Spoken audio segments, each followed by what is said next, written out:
Hello, hello, hello. My name is Nate Rasa, and welcome back to I Just Can't Even With Myself Right Now, my personal pet project podcast where I discuss absolutely anything that comes to mind, because limits are for losers, and in my space, we follow the wind. So sit back, tense up, and enjoy NE Unleashed. And as always, live it up, folks, and make it happen. Alright, good morning everybody, and I hope you guys actually have had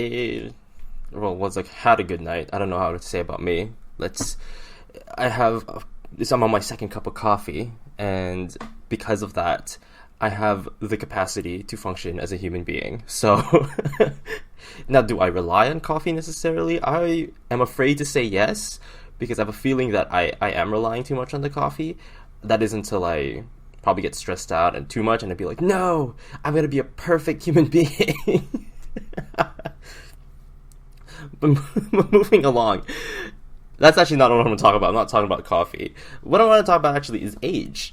And age is an interesting concept to me because I'm finding a discrepancy with my perception of age versus a lot of the people that I talk to. And I don't think I haven't actually talked to anyone who's had my perception on age before, which I think is really funny because I was hoping that I would at least come across a person who treats it the same way. And for all of those who do, like if you're listening to this and you do kind of resonate with what I'm about to say, then by all means you guys let me know, because I need to find my people. I gotta find my people who treat age like it's the best thing ever. So why do I think of that? So I don't find the problem growing old. I really don't see the big issue about it, because I think that when you grow old, when you add the years, it's really just adding experience. People keep telling me about all the things that come when you age. You have diseases, you have problems, you have your body aches, your back is just constantly in pain, you're getting like headaches, you can't eat the same foods you want, blah blah this, blah blah that. It doesn't really bring me down, if that makes sense. I understand that those are real things that people kind of stress over. I understand that anxieties is true. Like, I'm not just trying to discount anybody's experiences. It's just that my personal perception is that I don't feel it. Like, I get the exact same experiences. I get the exact same kind of situations and circumstances, but I don't feel the same way. I get excited. Right now, I'm turning 25 in about a few months, and I'm excited. I'm always been excited. Like, ever since I was a kid, I've always been excited growing up. And I feel like it's going to be a constant feeling, because I've never had the feeling of being satisfied with the age that I am now. Although I had this conversation with a fellow ENFP, and she was really adamant, or not really adamant, but she was very confident saying that 24 was a pretty good age. And I have to agree. 24, objectively speaking, has been the age where I got to do quite a few of the things that I wanted to do.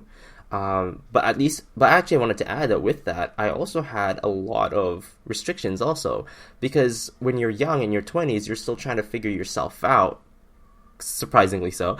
And if you're not trying to figure yourself out, you're also trying to accumulate as much resources as you can in order to move forward in life. Try to learn how to save properly, because you don't want to spend your 30s in debt, which is actually kind of crazy. You want to hope to be able to establish the proper adult routines that you're going to be able to use to carry you for the rest of your life, which, by the way, is fantastic. And I really hope I'll be able to keep up with my whole lemon water every night, which hasn't been happening. But going back to the whole age thing, like, I don't really feel anxiety with it. And I'm not going to say I don't mean the illness that kind of hits people, because I know that's a serious one. I'm just saying that the typical kind of anxious feelings that we get throughout life, age is not a problem for me. And for all those who do relate to that, let me know what you guys think, because it's something that's been, I don't really know what to say to other people, when they come up to me and they go, oh, I don't want to be 30. And I'm going, what do you mean? And then they say things like, oh, well, I'm not going to be able to do the things that I want to do. And then I would kind of gently nudge them back, being like, well, you still can. I mean, I know age. I mean, age is just a number. They're like, and then they start bringing up the whole back pain, and they probably start getting diseases that they will never know, and then they have to go to doctors more often. And I'm going, okay, but you're just adding on to your care. Is that bad? That the self-caring? I mean, self-caring is a given. Self-caring is an obvious concept for us, though, because we've been doing this for the rest of our entire time on the planet. We have to, if we want to extend our lifespan, we have to be able to care our bodies to some extent. We have to get adequate sleep. We have to make sure that we're not taking in too much. As much as I love the excess, we have to keep that at a minimum, because the excess puts a strain on our body. And it does make me wonder why that's a concerning factor. I didn't think that this was going to be a cause of emotional, like, it has an emotional component to it, because I don't see it that way. And the funny thing is I'm kind of going to put this in as, like, is it because I'm an NE-DOM? Like, I'm always chasing the new, the novel. I never have time to, like, sit still and kind of process that. But processing it right now with you guys listening, it's interesting because I don't really feel differently. I don't really go, oh, well, is it because I have a fear of this, a fear of that? I don't really have that happening for me. I don't see the point of it. So I had this question, like, come up to me as well, and it was like, do I feel like a sage, or do I feel like a smart person or something? Which is kind of funny to me, because I personally don't feel as if I have enough resources, if that makes sense. I don't really feel as if I have enough to go around with, which is not bad necessarily. It's just that, like, I don't necessarily feel like I'm the smartest person in the room, even though I strive to be the smartest person in the room, if that makes sense. And, well, do I come off that way to other people? I would say no, because a lot of the folks look to me as the comic relief. I'm the guy that, I made this joke in a group of people, like, in a horror movie or a horror movie trope, like, I would either be the first one to die, the first one to go away and evade the entire situation, or the first one, or the survivor at the end, and then dies, like, near the end, like, as, like, the comic ending. Because my personal, like, vibe that I bring into the table comes off very, like, it's not exactly worthy of drama. Like, it's not really something that you would have drama, because it's like I would just kind of call you out, if that makes sense. And I'd kind of kill the tension. There we go. I kill the tension when it happens.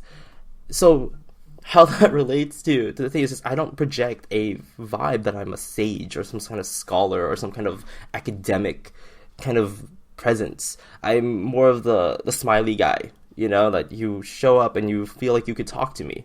And that's fine, because we will. Okay, I will talk to you. And maybe it's probably because I'm a 7 too. Like, I don't really the worries of life. Now, granted, I have to kind of be careful with those kinds of wording with myself, because I'm a 7, because I don't want to be locked in this being, like, delusional, and that but I'm totally immune to everything, and then the entire time I'm just, like, lying to myself. So every year I try to process, I try to induce an introspection moment, to try to be able to get to the bottom of it, if my feelings about age are going to change every year. Am I going to shift it? This weird thing is ever since, like, all the years have passed, I've never had that. Still, like, as much as I've been doing this all the time, I've never had this. Like, I've had my parents always tell me, like, oh, you're gonna regret it when you're older. You're gonna regret this when you're older, or you're gonna learn your lesson. You're gonna be like, yes, you're right, Mom. You're right, Dad. Everything's just a terrible life now, and I should have done this.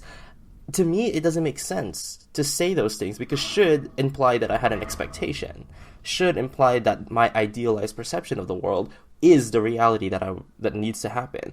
But my idealized perception of the world is not reality. It's an ideal for that reason. Like, why would I project an idealized projection if I'm not even actively trying to apply that to happen? Like, it doesn't make sense to me.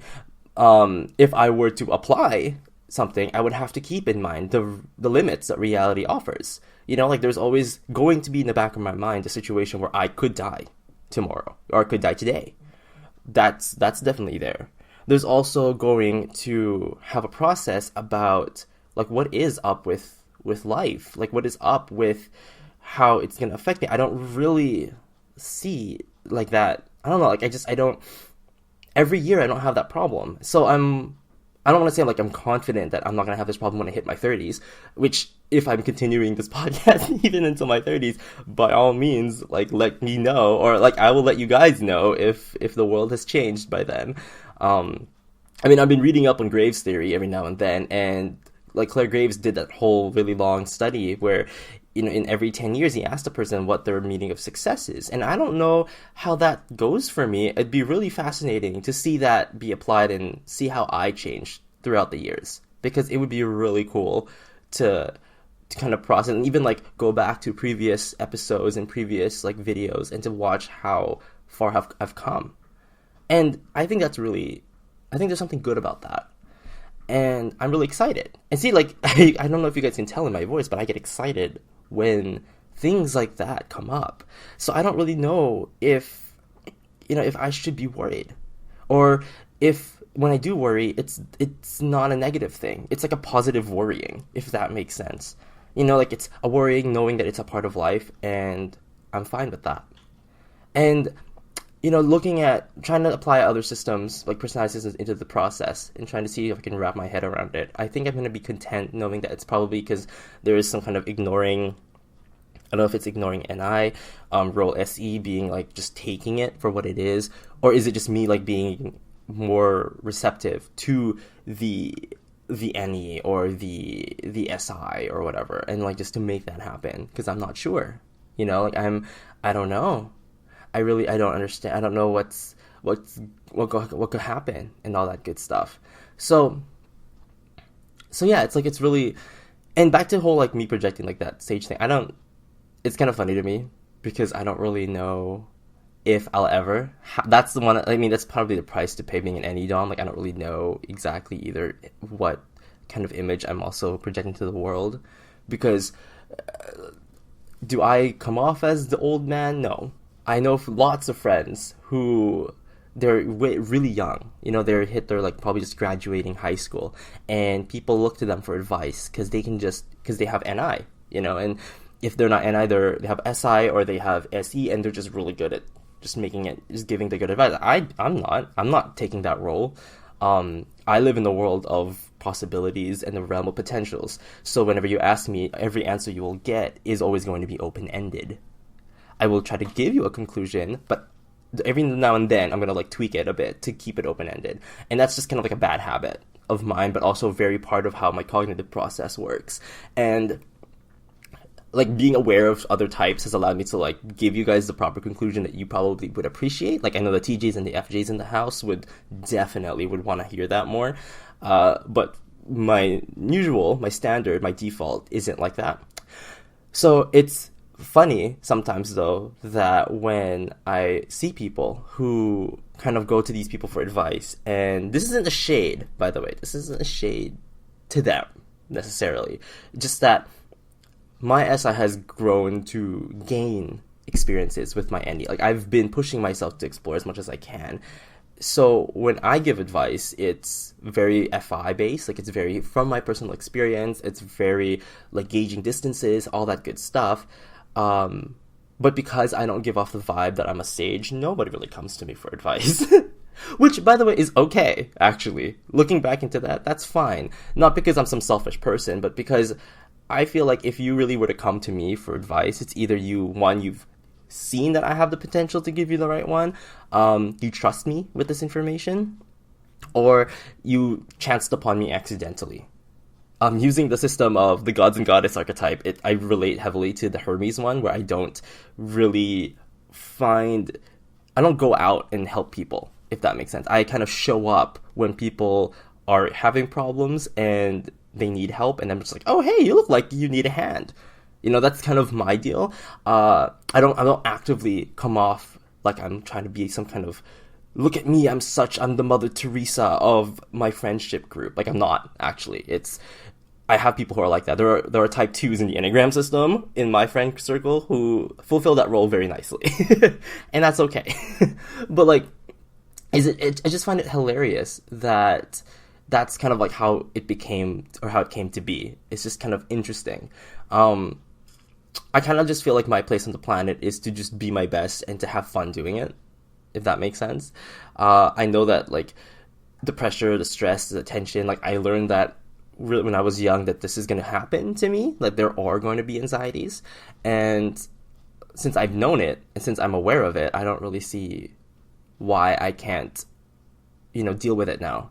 Because you know how like knowing is only half the battle. All those idioms that tell us that doing more accumulation of knowledge is the way to contain fear, and all that good stuff. So it's really cool how everything is kind of like coming together. At least I'm gonna apologize if that you guys are gonna be now part of my processing system, because this is apparently what this medium has now done to me.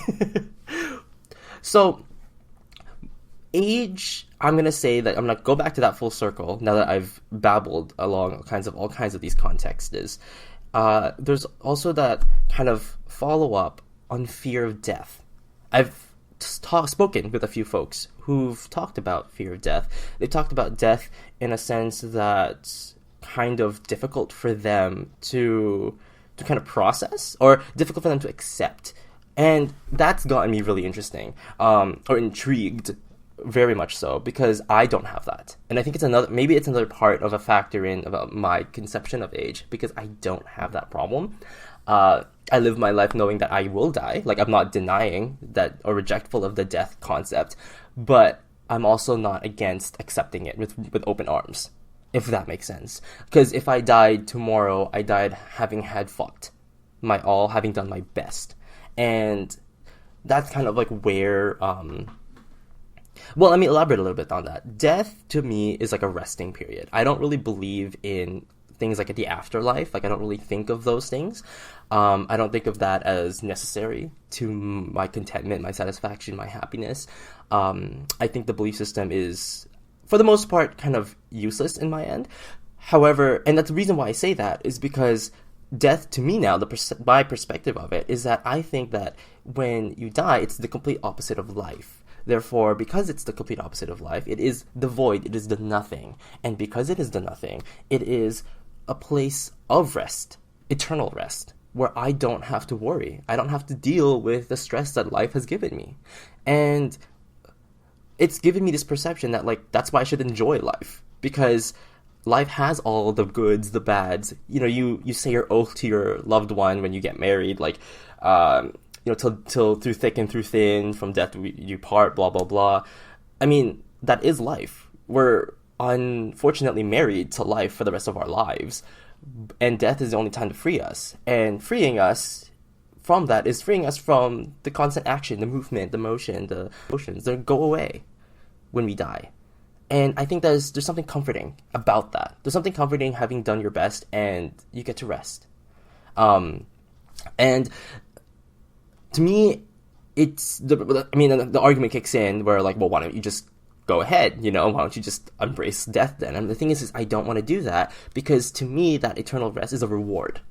I think that to me is the end all of everything, requires me to at least make it worth it. And that's where we as humans, with our emotional, conceptual kind of concept about emotions and values, that the only way things mean something is if we ourselves apply meaning to it. So for death to mean something to me personally, I want to say that I feel like I've earned that rest. I'm going to do the best in my world, and I want to keep doing all that I can to be a good person despite my flaws, and hope that when I do die, like, I can sit on, like, the bed and on my deathbed or something, and nod in agreement that I've done my best.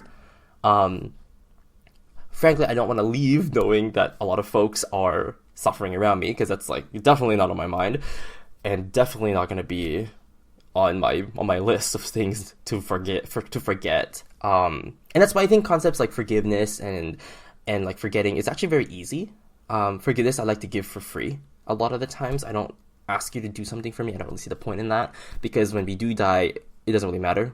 I don't understand people's, like, little tidbits where, oh, like, you're gonna hate it when I die, like, you're gonna make a person suffer with your loss of life. Like, I think that's kind of awkward to me, and I don't really get that.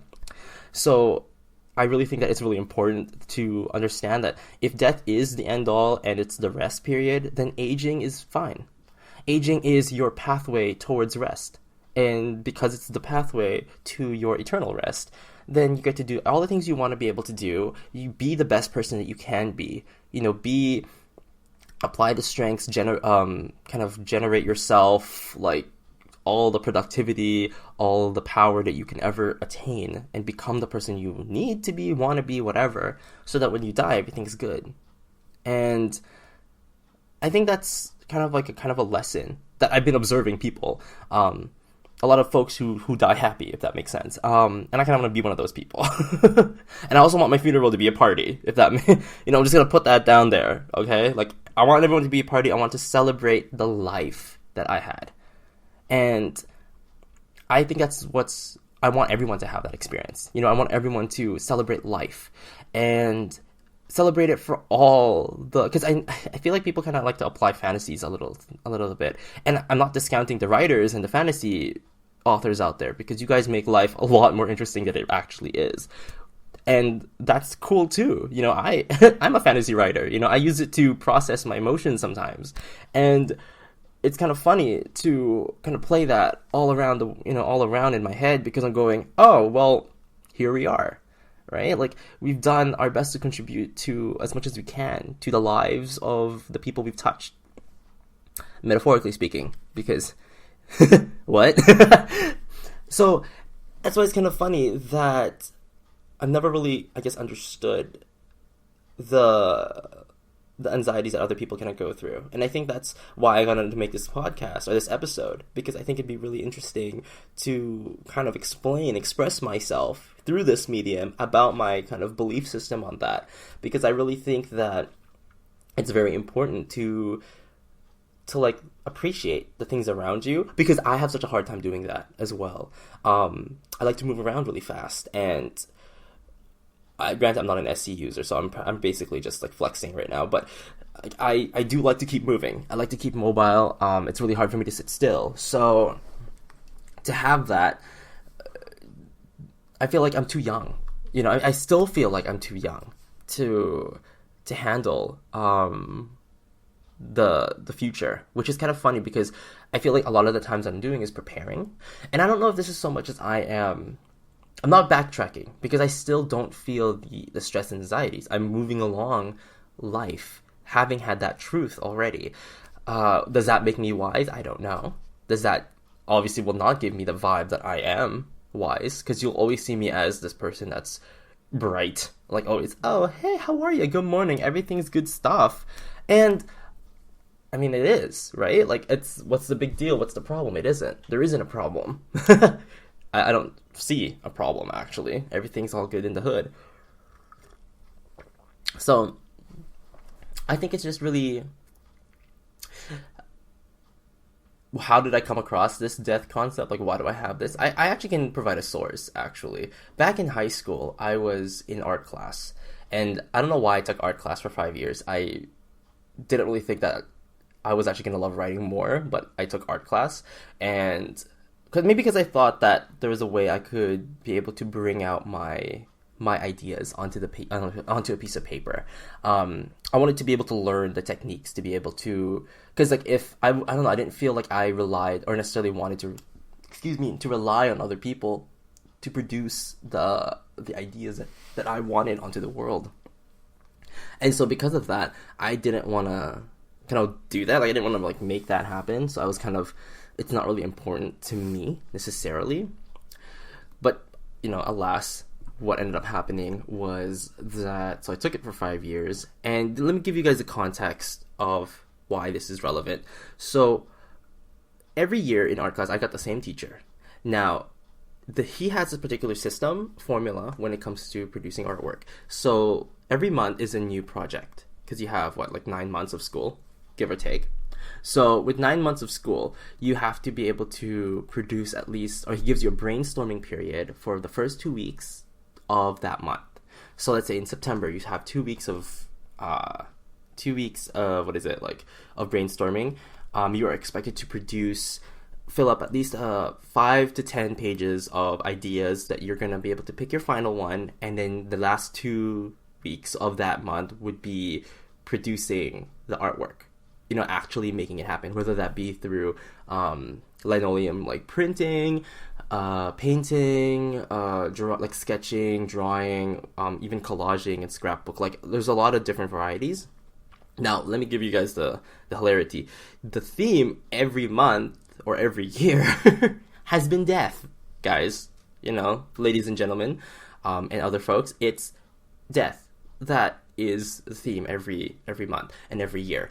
And it's kind of hilarious to kind of think about it now, and every time I look back on it, it just makes me laugh, because I never understood why I kept taking art, because I guess I was just hoping that there was just going to be something different, and I just wasn't really feeling the other free courses, like other free classes to take, and I was like, okay, well, I'll just take an easy course or something, and it just kind of frustrated me, because let me give you guys more chaos to add to this. As an NE Dom who thrives in brainstorm sessions, I didn't make 5 to 10 pages. Okay, I made 20. Okay, it was each page double-sided, a new idea every time. So you guys do the math. Okay, it's 20 pages every month. Okay, so that's like 9 times 20. Now multiply that by 5 years.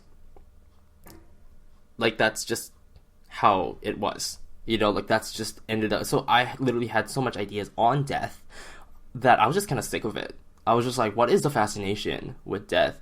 I don't understand the concept anymore.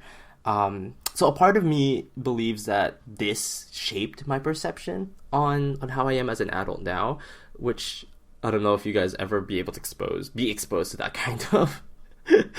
Or because I know some folks still have that same kind of fear, problems, stress when talking about it, even after they've experienced that. But with me, I kind of am like now, and I've been to maybe 10 funerals in the past, and most of them open caskets. I got to see them. I got to really experience what it's like. But I felt more happy. Not because they're dead, but because the event was a celebration of their life. It was a way to talk about them almost like for the first time. They could literally talk about them, and appreciate it, how it heals all of us present in the room, which I think it's lovely. Like that's something I feel is really nice. And at the same time, I have to say, I have to acknowledge the other perspective. I personally do not want to only have my funeral as the only time people talk about me in a good light, if that makes sense. If that was how it is every funeral, that is actually kind of sad, because then we should have at least been able to project ourselves as a human being, as a good person, so that they will always say good about us, that we're trying our best. I don't really see why we can't do that now when we're living. I have both things I want to accomplish, like being able to, generate kindness and warmth if I can, knowing how cold an SBSO could be to everybody I meet, as much as I can, right? Or at least produce a smile with everybody. And then be able to have a grand old party at the end of it all. I want to be able to see everyone happy. And I think that's a major part of our lives that we kind of miss out on. I'm one of those people that sometimes I forget to smell the roses. Sometimes I forget that life isn't all about moving around in action, and we can't just sit still and take that meditational concept. I do not like doing that. It's weird. The first time I had it was the best experience ever, and then every time I try to do it, it just doesn't work. Which will probably be for another episode. For you guys who are type 9s, send me your ASMR videos or something. I need to fall asleep. I'm kidding. I fall asleep fine. It's just that saying that it's for some reason it's so hard. I don't know why. Maybe because my mind's just too out there, too active. I'm not sure. But anyways, I'd like to say thank you guys for listening. Thank you guys for tuning in. I really appreciate the people who take their time to kind of listen to me babble. A person actually brought it to my attention that there is a niche of folks who enjoy it, and for that I really appreciate those people, because I've never really thought of myself as that kind of person. I'm that kind of person who just does it because I like it. Like, I'm just doing this because it's fun. And I really hope that that kind of vibe is conveyed to you all, because I really like that. I really think it's perfect. And I mean, perfect in a relative sense, because I believe in relative perfection. So, which, by the way, that should be another episode. But anyways, thank you guys for listening, and I hope you guys enjoy the rest of your day. Bye.